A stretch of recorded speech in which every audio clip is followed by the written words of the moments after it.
now let us discuss about in detail of the microsporogenesis.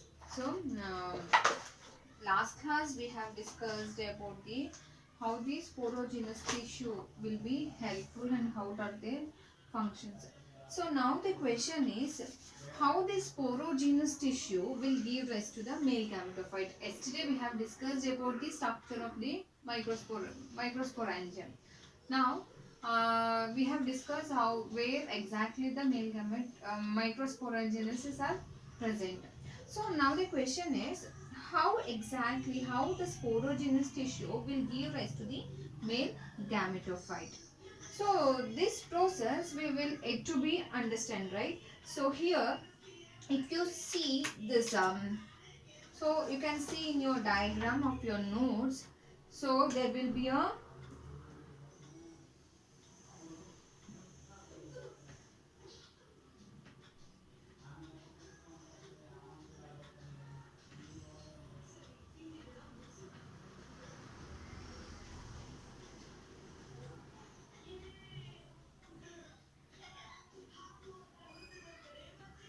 I'm right. I'm just drawing a rough diagram. Please make sure that you just see your notes. Please refer your textbook.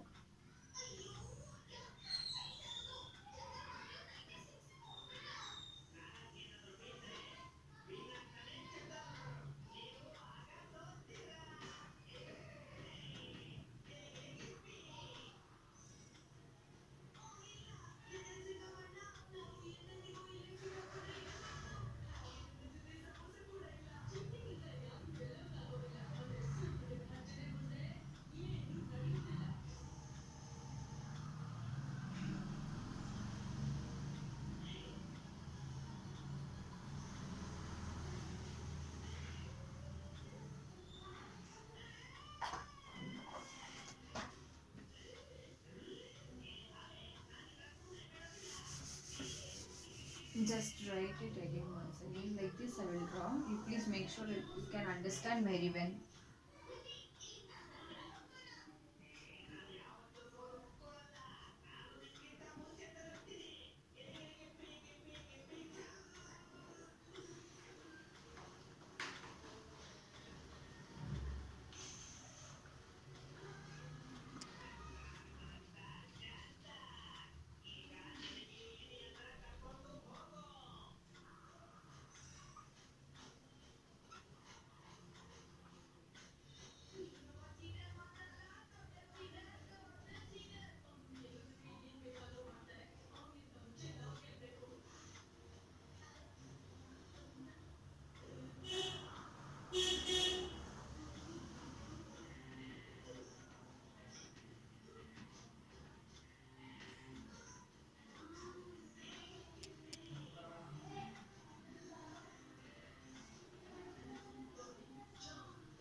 Like this, there is a diagram right in your notes. Please make sure and refer that notes. So here if you see, this is again when you this is the another magnified version of the four layers. So in the prior diagram when we magnified that, when you again magnify that the diagram, so it look like this. So another four layers. So the outermost layer is the, what is the outermost layer we called as, this is called as epidermis, right? The outermost layer we called as epidermis.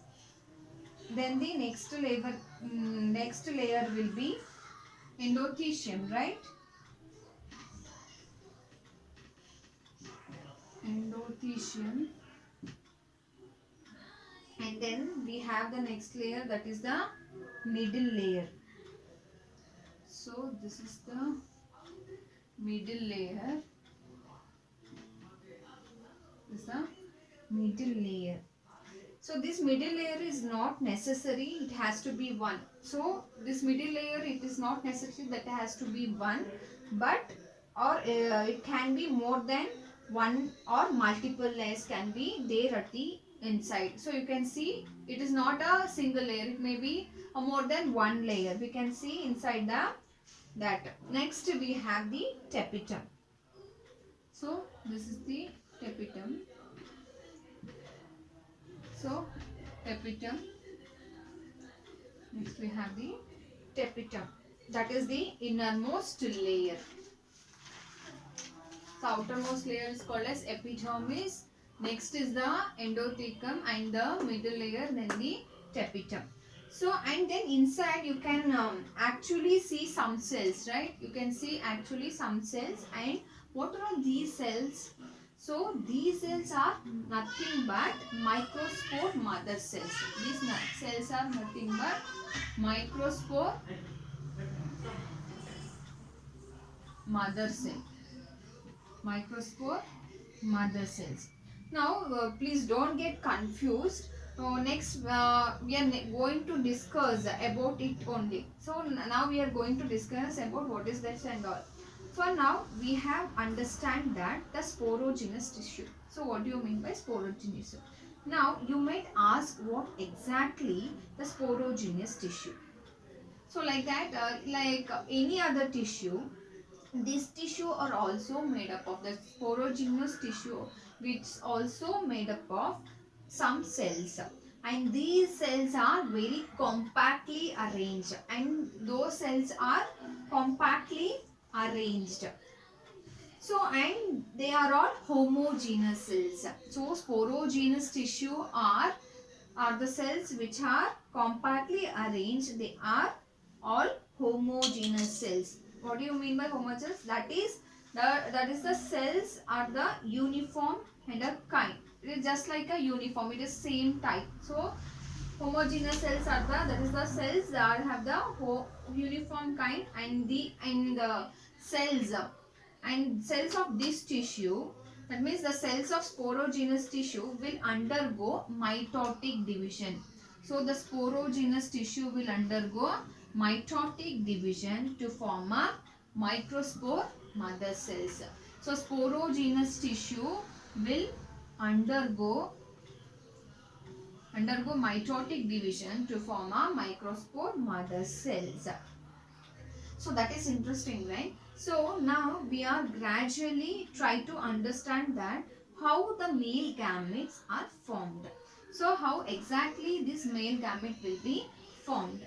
So as I told, the sporogenous tissue, it is made up of some cells, and those cells which will undergo meiosis. That means reduction division. That means it is a reduction division. So it will undergo meiosis, and so that is why it will undergo meiosis. Now what will be formed there? So what is the, if it is undergo meiosis division, then what will be formed? So here it will be formed microspore mother cells. When they undergo meiosis, they will form a microspore mother cells. So this will be this will form microspore mother cells, right? So now let us discuss this part. That is nothing but the whatever the things they have formed, that is nothing but the microspores mother cells. Now let us understand that part, that is nothing but, so we will understand about the what do you mean by microsporogenesis? Microsporogenesis. So we will understand this one after.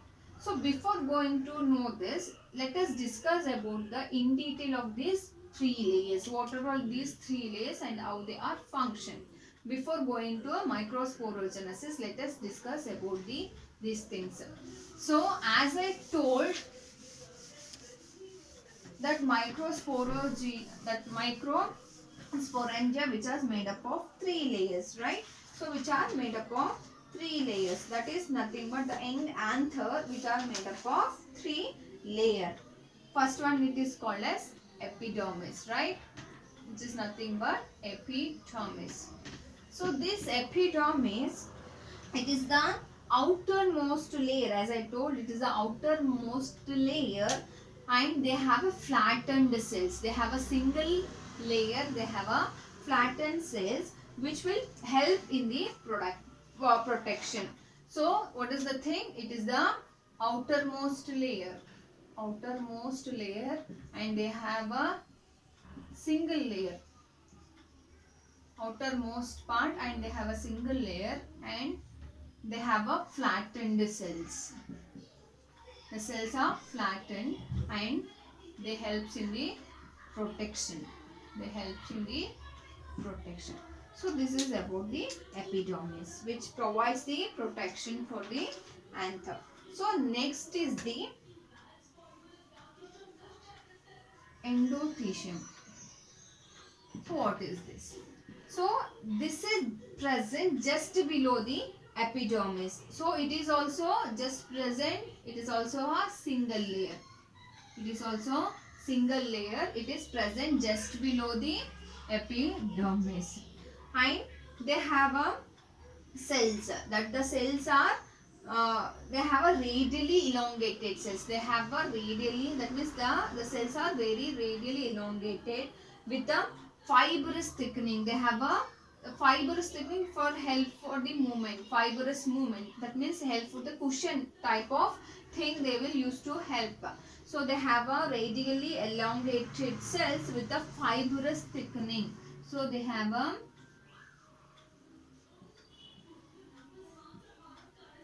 radially elongated cells with fibrous thickening. It is also because of the protection only. So these cells are hygroscopic. What do you mean by hygroscopic?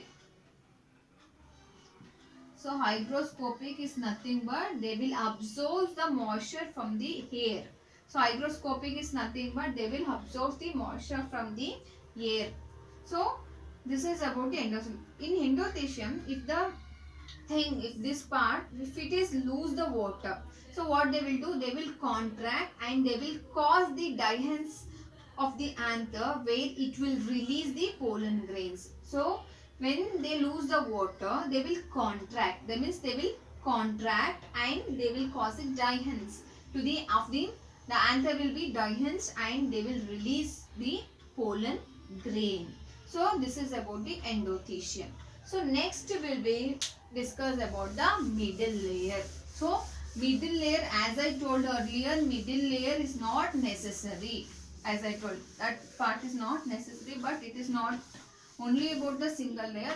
They can be more than one layer. So they have middle layer. So it is there are two to three layers of the.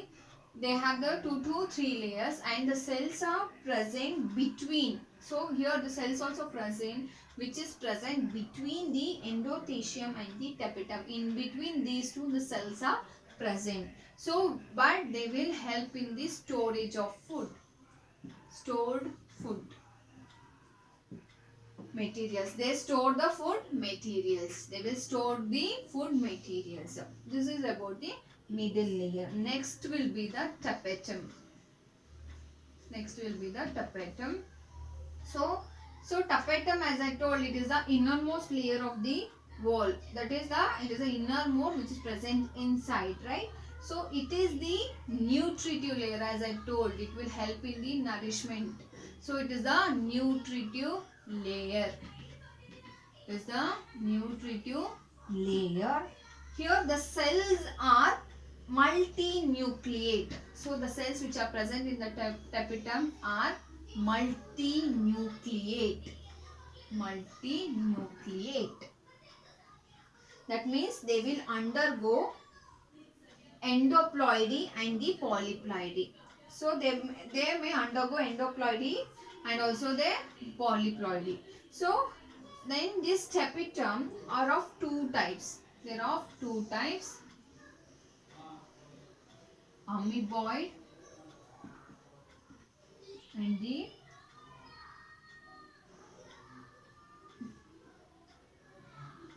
secretory or glandular.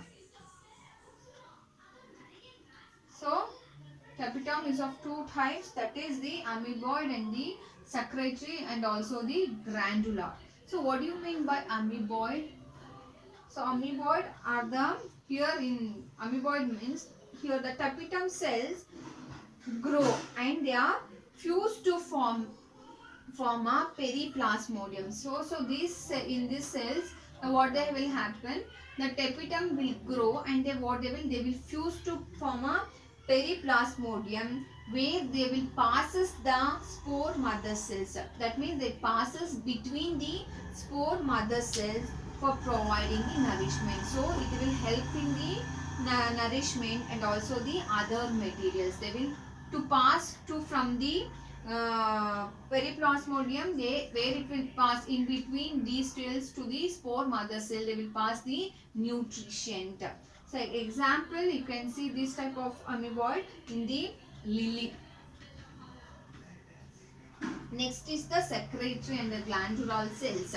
Here what will happen, the tapetal cells will remain their original position. So they will be in the original position, and after some time or later they will break down progressively. That means after some time, with they will take a such little bit time, then they will break down, and it is also they will help in this, they secrete nutrition, and also they will pass to the sporogenous cells. Then it will help, they will whatever the nutrition they are getting, they will pass to the sporogenous cells.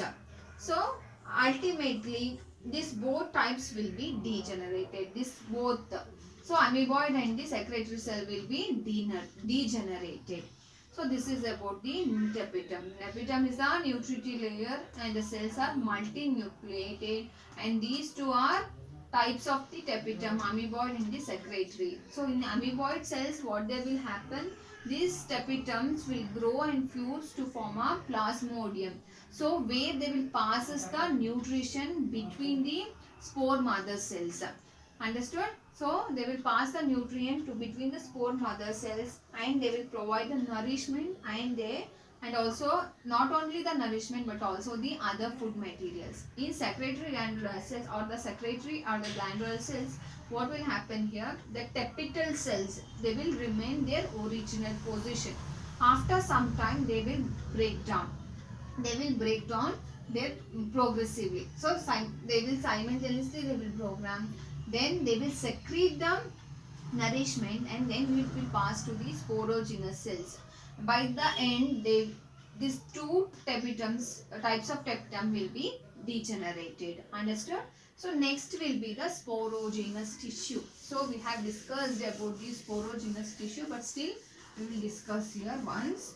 So in young anther, as I told, in young anther, each microsporangium has a group of compactly arranged homogeneous diploid cells. That means two cells, diploid cells, which is called as sporogenous tissue. As I told, sporogenous tissues which are made up of some cells, that cells are of compactly arranged, they are homogeneous. That means they are same kind. So where it will occupy the center, it will occupy the center of the sporogenous tissue. So it occupies, this sporogenous tissue will occupy the center of microsporangium. So that is nothing but colon sac. They will occupy the center. Understood? Like this, of the pollen sac. So as I told, the anther is a diathecous. It is of two lobe. So it has a four microsporangium. So that is why they are also called as tetrasporogenate anther. So they have the four microsporangium. That is why they are called as tetrasporogenate anther. So Then the sporogenous cells or the microspore, as I told, my sporogenous cells will undergo mitotic division. They will give the sporogenous microspore mother cells, right? So these microspore mother cells or the pollen grain. So after some time, what they will happen? This pollen, like microspore mother cells will give rise to will release the pollen grain, right? So, or the pollen grain mother cells are divide mitotically. As I told, they will divide mitotically to form a haploid microscopes. They will divide mitotically to give the haploid microspores. That means they are arrange themselves in a tetrad fashion. They will arrange themselves in the tetrad fashion. You can see in your diagram. So, this is about the sporogenous tissue. Understood? So this is about the sporogenous tissue. Next will be the microsporogenesis. So microsporogenesis is the process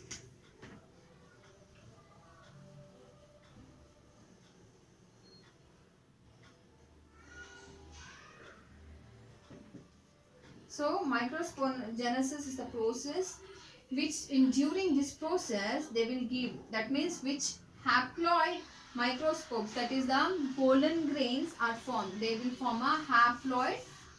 Haploid is the single number, that is N. N microspores, that is nothing but pollen grains are formed from the diploid. That means 2N. From haploid number will be formed by the diploid, right? Diploid microspore mother cells, that is nothing but the sporogenous cells where it is within the microsporangia. It is formed within the microsporangia, that is called as microsporogenesis. So this is the process during which the haploid microspores, that is nothing but the pollen grains, are formed from the diploid microspore mother cells. From the diploid microspores mother cell, they will form a haploid microspores. So where within the microsporangium, that is called as microsporogenesis. About this in detail we will discuss in the next class.